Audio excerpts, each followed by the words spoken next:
کہ تقدیر کے جو عام عقیدے میں ہم تقدیر کہتے ہیں اس کے دو پہلو ہیں. ایک پہلو ہے ما اصاب علی الانسان، جو کچھ انسان پر آتا ہے مصیبت، جیسے ابھی آیت میں نے پڑھی ما اصاب من مصیبت فی الارض ولا فی انفسکم. ہم ہر وقت صدمے ہیں، کوئی تکلیف آ گئی، کوئی مصیبت آ گئی، کوئی بیماری آ گئی، کوئی حادثہ ہو گیا، کوئی بچہ فوت ہو گیا، کوئی عزیز جو ہے وہ فوت ہو گیا، یہ ہر وقت حوادث ہے.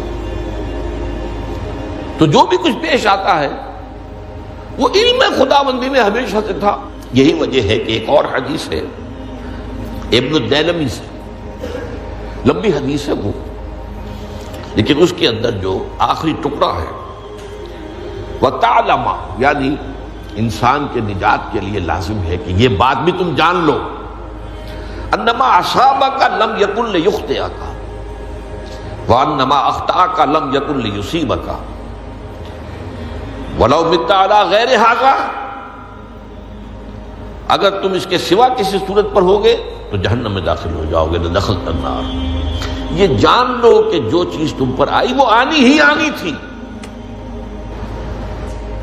دیکھیے ہوتا کیا ہے، کاش کہ میں اگر یوں کر لیتا تو یہ نہ ہوتا. بس یہی ایمان بالقدر کے منافی ہے. جو ہوا ہے وہ اللہ تعالیٰ کے ہاں تو پہلے سے طے تھا، ہونا ہی تھا. تمہاری کوئی تدبیر، کاش کہ میں اس وقت یہ کر لیتا. یہ لو، اسی لیے ایک حدیث میں الفاظ آئے ہیں ان کلمۃ لو تفتح عمل الشیطان. اس لو سے، کاش، اس سے شیطانی عمل شروع ہو جاتا. کاش کہ یہ ہو جاتا، کاش میں یہ نہ کرتا، کاش کہ ہو جاتا. تو یہ نہیں. تعلم انما اصابک لم یکن لیخطئک. تو جان لے اس بات کو کہ جو چیز تم پر آئی ہے وہ ہرگز ٹلنے والی نہیں تھی. کوئی تدبیر تم کر لیتے، کوئی کسی وقت کوئی ہیلا کر لیتے، کوئی تم قدم اٹھا لیتے، کچھ بھی کر لیتے، وہ تو آنی ہی آنی تھی. وما انما اخطاک، جو چیز تم سے چھوٹ گئی، رہ گئی، نہیں ملی.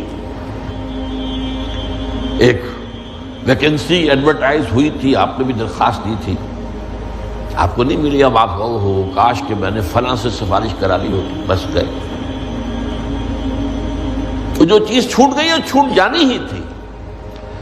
اس میں قطعاً جو ہے کوئی شکل، کوئی تدبیر، کوئی سفارش، کسی طرح کا کوئی بھی ہیلا، کوئی جو ہے اس میں کارگر نہیں ہو سکتا تھا.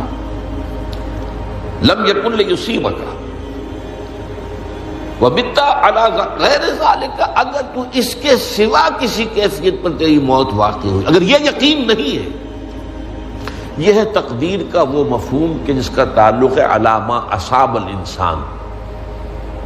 جو انسان کے اوپر وارد ہو رہا ہے اس کے ضمن میں تقدیر کا مفہوم کیا ہے کہ جو ہوا ہے وہ تو ہونا ہی تھا. اس میں تو کسی شک و شبے کی گنجائش نہیں. بالکل قط اللہ تعالیٰ کا فیصلہ ہے. البتہ در حقیقت ایک دوسرا پہلو ہے ما یفعل الانسان، وہ جو انسان کرتا ہے. یہاں آ کر یہ تقدیر کا مسئلہ بہت ٹیڑھا ہو جاتا ہے. آیا میرے اندر کوئی اختیار بھی ہے کہ نہیں؟ Do I have any free choice؟ یا ہر شخص پہلے سے طے ہے؟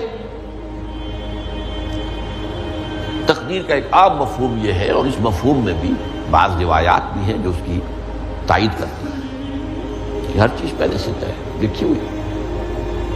اور یہ جو حدیث ہم نے ابھی پڑھی ہے یہ گویا کہ اس کی ایک مثال ہے کہ وہ جو لکھ دیا گیا تھا، فرشتے نے لکھ دیا تھا، رحم مادر میں لکھ دیا تھا، شقی اور سعید، یہ بدبخت ہے یا سعادت مند ہے. تو ایک شخص پوری عمر نیکی کے کام کرتا رہا، آخری وقت میں آ کر کوئی ایسا حادثہ پیش آ گیا کہ وہ اہل جہنم کے سے کام شروع کر دی اور جہنمی ہو گیا. یا ایک شخص ساری عمر جو ہے جہنمیوں کے سے کام کرتا ہے، آخری وقت میں آ کر کوئی ایسی توفیق ملی، کچھ ایسا معاملہ ہو گیا، توبہ کر لی اور اس نے جو ہے اہل جنت کے سے اعمال شروع کر دی، جنتی ہو گئی. تو یہ جو ہے علامہ اصابک کا علیحدہ بات ہے، اور علامہ یفعل الانسان، انسان کیا کرتا ہے اس میں اس کی قدرت کتنی ہے. اور یہ ہمارے ہاں فلسفے کا بڑا مشکل موضوع ہے، اسی کا نام ہے جبر و قدر۔ ہمارے اسلاف میں بھی کچھ لوگ ایسے ہیں متکلمین میں سے، دیکھیے ہمارے ہاں ایک وہ لوگ ہیں کہ جو اس پر قناعت کرتے ہیں کہ جو اللہ نے کہہ دیا اور رسول نے کہہ دیا، اس سے آگے ہم مین میخ نہیں نکالیں گے، وہ محفوظ راستے پر ہوگی۔ لیکن بہرحال انسان کو اللہ نے ایک عقل بھی دی ہے، اور یہ عقل سوالات اٹھاتی ہے،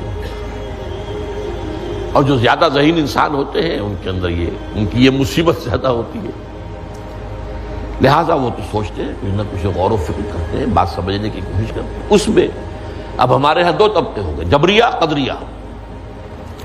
ایک نقطہ نظر یہ ہے کہ انسان مجبور محض، کوئی اختیار نہیں، اور ایک یہ ہے کہ انسان قادر مطلق ہے، جو چاہتا ہے اپنے فیصلے میں مختار مطلق ہے، وہ فیصلہ کرتا ہے۔ انہیں قدریہ کہتے ہیں۔ تو جبریہ اور قدریہ ان کی بحثیں ہمارے یہاں، یہ وہی تقدیر کا مسئلہ جو میں نے کہا تھا، بحثوں میں آ کر الجھ جائے، آج تک حل نہیں ہوا، حل ہو سکتا ہی نہیں۔ اب اس کے ضمن میں علامہ اقبال کا ایک شعر آپ کو سناتا ہوں، وہ بہت اچھا لگتا ہے، بہت خوبصورت لگتا ہے شعر ہونے کے اعتبار سے۔ تقدیر کے پابند جمادات و نباتات، مومن صرف اللہ کے احکام کا پابند۔ اس میں انسان سے پابندی کی نفی کر دی گئی ہے، وہ صرف پابند ہے اللہ کے احکام کا۔ نتیجے کے اعتبار سے تو جو یہ شعر کہہ رہا ہے جو بات وہ صحیح ہے، پابندی اصل جو ہے وہ اللہ کے احکام کی ہے، لیکن یہ کہ تقدیر کی پابندی سے انسان بھی پوری طرح آزاد نہیں ہے۔ یہ سمجھ لینا کہ یہ جمادات و نباتات ہی کا معاملہ، یہ غلط ہے، یہ مبالغہ ہے۔ ظاہر بات ہے کہ شاعر جو ہے، شاعر مبالغے سے بچ نہیں سکتا، چاہے وہ علامہ اقبال ہو، کوئی بھی ہو۔ تو اسی لیے سورہ شعراء کے اندر جو عام شعراء کی جو صفات بیان ہوئی ہیں وہ آپ کے ذہن میں آ گئی ہوگی۔ مبالغہ کرتے ہیں، فی کل واد یہیمون انہم یقولون ما لا یفعلون، وہ کہتے بھی وہ کچھ ہے جو کرتے نہیں ہیں، اور یہ بات تو علامہ اقبال پر بھی چشمہ ہوتی ہے۔ بہرحال یہ شعر ذرا پھر نوٹ کیجئے، تقدیر کے پابند جمادات و نباتات، مومن صرف اللہ کے احکام کا، کوئی بات صحیح نہیں ہے۔ انسان بہت سے اعتبارات سے مجبور ہے۔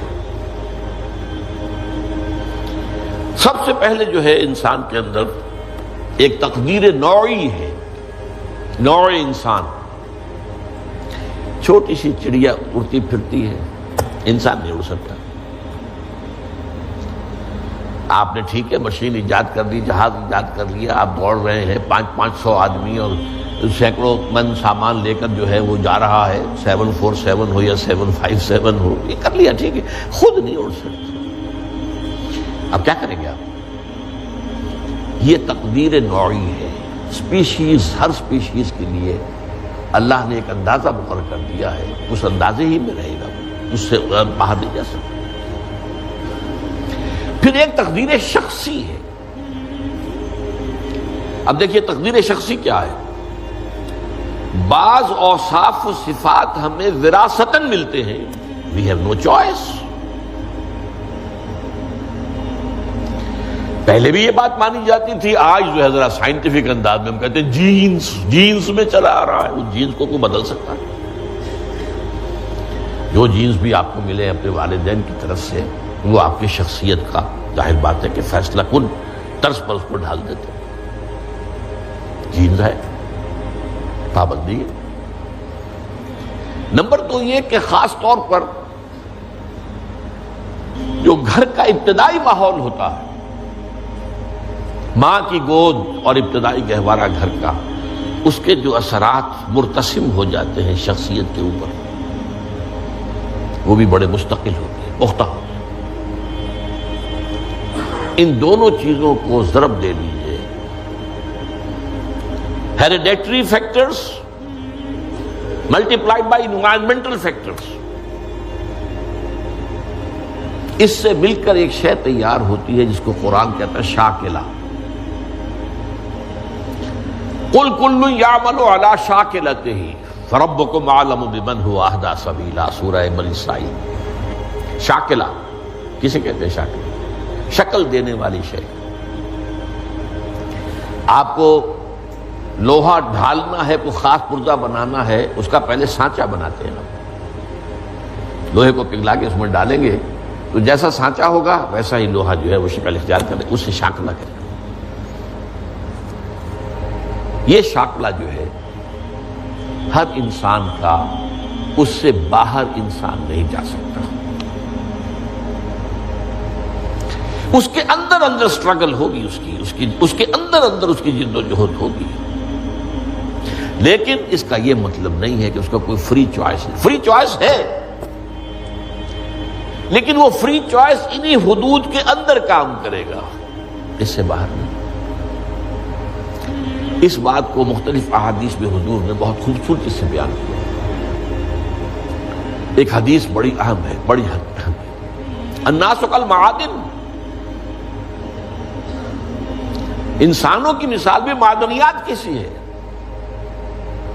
اب سونے کی معدنیات میں سے سونے کی جو اور ہے، اب پتہ نہیں اردو میں مجھے معلوم نہیں اور کا ترجمہ کیا کرتے ہیں عام طور پر، لیکن جانتے ہیں اور وہ کچی دھات جس سے کو صاف کر دیتے ہیں تو پھر وہ دھات جو ہے خالص شکل میں سامنے آ جاتی ہے.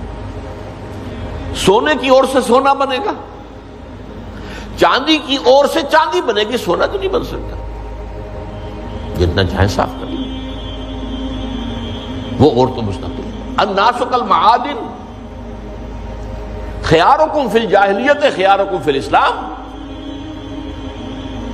جو تم میں جاہلیت کے دور میں، پری اسلامک دور میں جو بہترین تھے، وہی اسلام میں آ کر بہترین ہوئے. وہ اور سونے کی تھی، وہ صاف ہو گئی ہے، اور سونا جو ہے وہ نکھر کر خالص سونا بن کر آ گیا ہے. اسلام نے صاف کر دیا. وہ چاندی کی اور تھی، اسلام نے اس کو صاف کر دیا ہے، وہ نکھر کر چمکتا ہوا جو ہے وہ چاندی بن گئی. لیکن یہ کہ اضافہ، البتہ پھر اس میں ایک اضافہ کیا حضور نے، جبکہ ان کے اندر دین کا فہم داخل ہو جائے تو یہ کہ جو بہترین پہلے تھے وہی بہترین اب ہوں گے. اسلام لانے سے پہلے بھی بہترین ابو بکر تھے، اسلام لانے کے بعد بھی بہترین ابو بکر.